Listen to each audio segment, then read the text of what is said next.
Morning everyone, and welcome to a very blustery Aldbury Nowers this morning. We're here to talk about the beautiful chalk grassland flora that you can see all around me and some of the amazing plants that you can find here and the similarities between those plants and some of the plants that you might eat at home, things like herbs and vegetables. So there are lots of plants here at Aldbury Nowers that are very similar, or they are wild versions of the things you eat at home. They're not necessarily the origins of the herbs and the vegetables that you eat at home, but they're closely related and they're really interesting to be able to come out and see in the wild. So we're going to talk about some of those examples today. So I've got a couple of sprigs in my hand.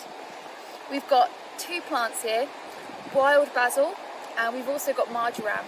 Now wild basil is closely related to the basil that you might eat at home. It's part of the mint family, surprisingly, and has a very similar smell. It's not quite as pungent, and it's certainly a lot furrier, if you can see in my hand, but very closely related. And on a hot summer's day here at Aldbury, it smells amazing. Another plant that I've got here is marjoram. Now marjoram is the herb oregano that you use in your cooking at home, and it is the same species, and we have it growing here on chalk grasslands across the UK.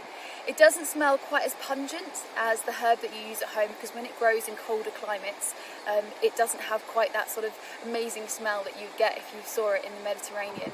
But it's growing here all across the UK on our chalk here, and it's really nice to come and see in the summer. There are some other great examples here at Aldbury as well. On chalk grasslands you can very commonly find wild strawberry.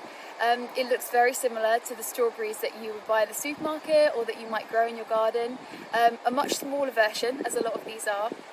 And they have tiny little strawberries, but again very nice to come out and see in the summer, and they do taste nice as well. And that is food to a lot of the butterflies that we have here at Aldbury as well. Wild strawberries are lovely food plants, some of our skippers in the spring. Another great example is wild carrot. You can kind of see around me some of the dead seed heads from last year. Now wild carrot is an umbellifer that we have growing here on the chalk, and it is the origins of our carrot that we eat and grow at home. It was developed by the Dutch in the 17th century. They developed the wild carrot into the carrot that we eat. But the carrot that you see growing in the wild is very similar, again a kind of smaller version, and certainly its root is very, very different to the carrot that you're more familiar with.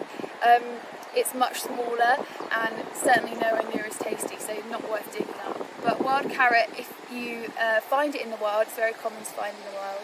It smells a lot like the carrot that you eat at home, so it's worth giving it a sniff if you find it out and about.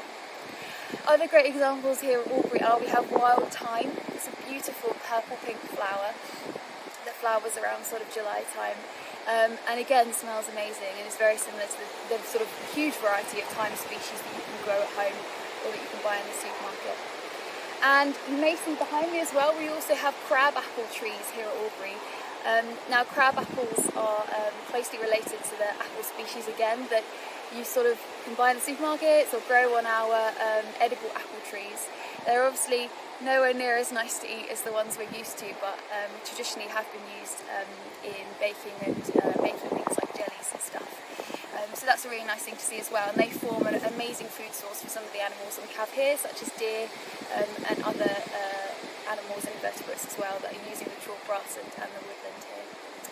So all of these herbs and lovely veggies that are growing here, they're not quite the same as the ones we find at home. They won't taste anywhere near as nice, so they're not worth coming out to forage for. And also they're really important food for the invertebrates and other wildlife we have here. Our invertebrates can't go to the supermarket or grow things in their allotment, so we like to leave the wildflowers here for them to eat. But if you are up at chalk grassland or up at our beautiful reserve Aldbury Nowers on a summer's day, then have a little look about and see what you can